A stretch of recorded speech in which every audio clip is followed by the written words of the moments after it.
Kata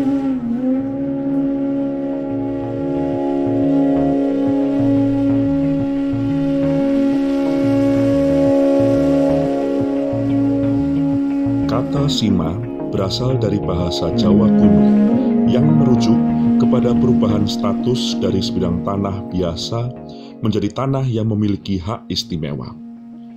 Perubahan status tersebut dilakukan atas perintah raja, pejabat tinggi kerajaan, penguasa daerah, atau penguasa di bidang keagamaan. Penetapan status wilayah sima dilakukan dengan sebuah upacara atau ritual manusuk sima yang disertai pembuatan piagam keputusan berupa prasasti. Pada prasasti, keterangan tentang sima sering dibuat pada sambada, bagian yang memuat alasan-alasan mengenai perubahan status dan penetapan sebuah wilayah menjadi sima. Secara morfologi, sima bisa berupa hutan, padang rumput, persawahan, dan gunung. Di dalam area-area yang disebut tadi, terdapat pula pomahan atau perumahan di mana manusia tinggal di sini.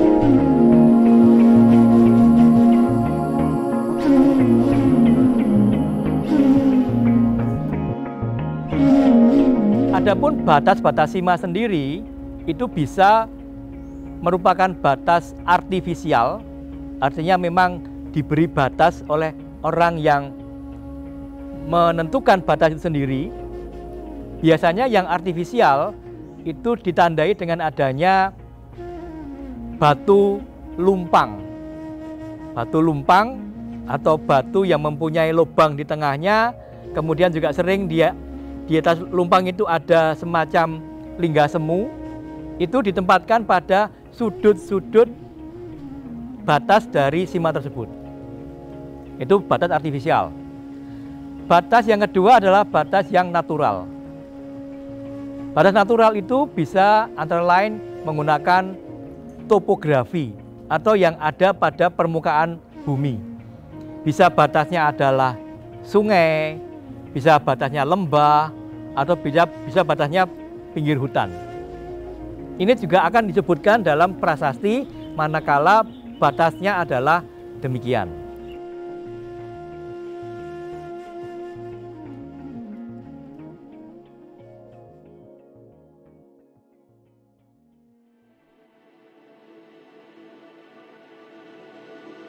Ketika dia sudah berubah status menjadi sima, maka berubahlah mekanisme penyaluran hasil buminya. Dikatakan sabagan marari haji, sabagan marari makemitan sima, dan sabagan marai dharma. Terjemahannya, seperbagian atau satu bagian, ini berarti sepertiga, menjadi hak raja. Tetap raja punya hak, tapi dari 100% berkurang menjadi sepertiga. Sepertiga lagi menjadi hak sang pengelola sima. Karena sima itu harus dikelola agar tetap mempunyai hasil. Sepertiga yang lain untuk melaksanakan upacara keagamaan di mana sima itu berada. Di sini menunjukkan bahwa semula raja mendapatkan hak 100%, tapi tinggal sepertiga. Secara ekonomi tentu dia rugi. Tetapi secara sosial, secara politis, raja semakin kuat posisinya. Karena masyarakat yang mendapatkan sima, dia akan semakin loyal pada raja. Nah, inilah sima yang berlaku pada masa Hindu-Buddha, yang kemudian pada masa Kesultanan atau pada masa Islam berubah bunyi menjadi perdikan. Sima itu mendapatkan hak istimewa karena berbagai kemungkinan. Kemungkinan pertama adalah masyarakat di suatu wilayah pernah berjasa kepada salah seorang penguasa, baik itu raja ataupun penguasa daerah. Itu yang pertama, punya jasa. Sehingga untuk membalas jasa masyarakat itu, penguasa ini kemudian memberikan hak istimewa pada masyarakat tersebut. Yang kedua, Sima dilahirkan karena sang penguasa memang sengaja ingin memberikan hadiah. Yang berikutnya, Sima juga bisa terjadi karena permintaan. Masyarakat tertentu mengajukan permintaan kepada penguasa dengan berbagai alasan. Apakah alasan untuk keamanan, apakah alasan karena pernah merasa punya jasa pada leluhur raja sendiri, itu bisa menjadi alasan untuk diajukan kepada raja. Jadi mekanismenya bisa bottom up atau top down.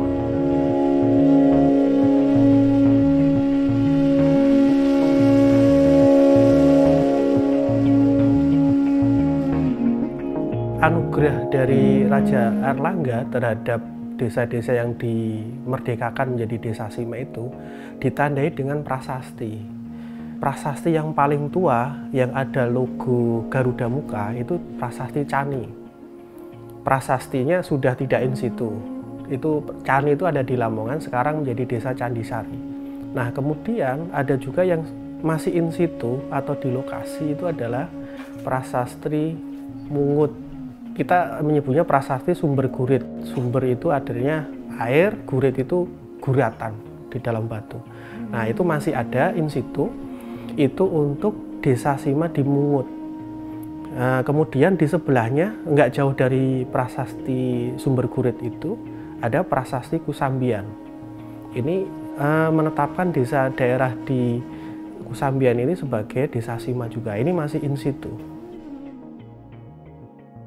Dan beberapa prasasti yang lain juga ada, prasasti Pucangan, tapi prasastinya itu justru ada di India dan tidak in situ. Kemudian ada juga prasasti di Kamalagian.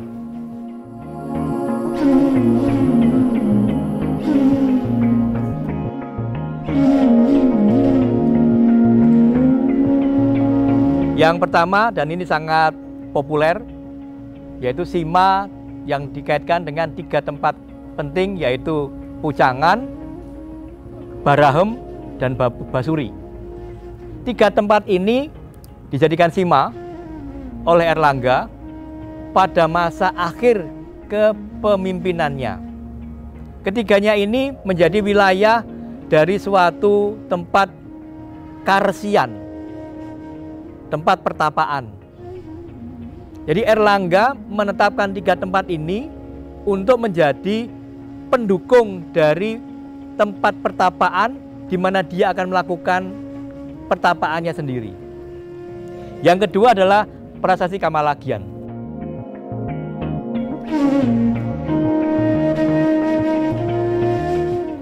Prasasti ini dikeluarkan oleh Airlangga cukup lama sebelum dia meninggalkan tahta. Jadi tertanggal 956 Saka. Dalam prasasti Kamalagian yang intinya adalah meneguhkan sebuah wilayah Sima terkait dengan keberadaan suatu bengawan atau suatu sungai besar yang ada di Jawa Timur, di mana sungai itu menjadi urat nadi transportasi penting pada masa Airlangga memerintah.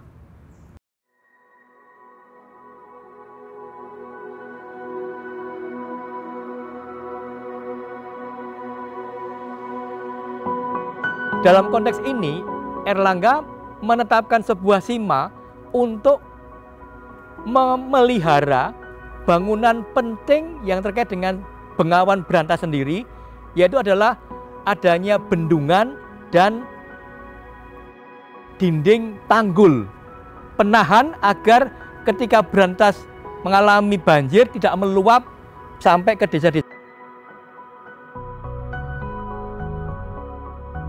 Di Sima ini dikatakan bahwa pada suatu masa Airlangga itu mendapatkan desakan dari musuhnya. Dan dia kemudian dibantu oleh masyarakat desa Patakan. Karena jasa dari masyarakat itu, maka setelah Airlangga menjadi raja, dia tidak lupa atas jasa masyarakat Patakan. Diberilah Sima pada mereka sebagai balas jasa atas peran masyarakat itu terhadap Erlangga ketika dalam masa perjuangan. Nah, ini 3 contoh prasasti terkait dengan Sima, tapi masing-masing dengan latar belakang yang berbeda. Dibandingkan dengan kerajaan Hindu-Buddha yang lain, kerajaan Kahuripan pada masa pemerintahan Raja Airlangga merupakan masa paling banyak menghasilkan prasasti penetapan desa Sima. Konsep sebetulnya prasasti yang diciptakan oleh Airlangga itu sebagian besar karena menjadikan daerah itu sebagai desa Sima. Desa perdikan karena punya peran penting terhadap raja. Dan di dalam perjalanan sejarah kerajaan-kerajaan Hindu-Buddha yang ada di Indonesia, kerajaan Airlangga ini paling banyak menghasilkan prasasti untuk desa Sima. Paling banyak. Misalnya dibandingkan dengan Majapahit periode setelahnya, justru lebih banyak masa Airlangga. Karena memang pada waktu itu Airlangga sedang membangun basis kekuasaan politik juga. Sehingga dibutuhkan pengikat antara raja dengan masyarakat. Salah satunya dengan desa Sima itu. Kalau ditanya berapa jumlah desa Sima yang ditetapkan oleh Raja Airlangga, catatan pastinya belum final sampai sekarang. Kenapa? Karena temuan-temuan terhadap prasasti juga masih berserakan. Ada juga prasasti yang belum bisa dibaca. Apakah betul ini prasasti untuk desa Sima atau bukan? Sehingga sampai sekarang masih belum bisa kita identifikasi berapa total jumlah finalnya atau fixnya untuk desa Sima masa Airlangga. Makna penting dari kajian sejarah khususnya penetapan desa Sima dalam konteks kekinian, kita bisa belajar yang pertama adalah konsep manajemen kekuasaan. Bagaimana raja atau kerajaan itu mengorganisasi kekuasaannya secara politis, secara ekonomi, secara budaya, dan secara religi.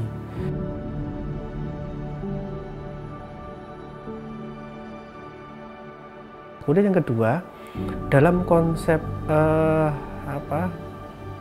ekonomi, ada yang namanya pajak.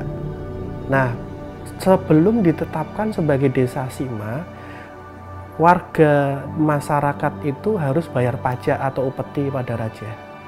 Ketika raja sudah menetapkan menjadi desa Sima, desa merdeka, maka pajaknya bisa jadi 0 atau lebih ringan dari sebelumnya. Nah, berarti kita sudah mengenal konsep yang namanya pajak. Itu untuk konsep ekonomi. Kemudian dalam konsep keyakinan, ada relasi bahwa tempat-tempat tertentu itu dijadikan sebagai tempat peribadatan milik kerajaan. Karena apa? Kemudian raja itu kan punya wilayah yang luas. Untuk istilahnya ngopeni, merawat tempat ibadah, merawat tempat-tempat yang jauh dari pusat kekuasaan, itu butuh sumber daya manusia, sumber daya finansial yang besar. Nah, ini dibutuhkan kerjasama masyarakat. Masyarakat diminta untuk memerawat desa Sima karena membantu peribadatan. Nah, sehingga bisa tetap jalan. Nah, kemudian rakyat akan diberikan kebebasan di dalam hal tidak menyetorkan pajak. Kenapa? Karena sudah membantu berdirinya tempat peribadatan di situ. Dan setiap kerajaan Hindu-Buddha itu kan banyak sekali tempat-tempat ibadah yang jauh dari pusat kekuasaan.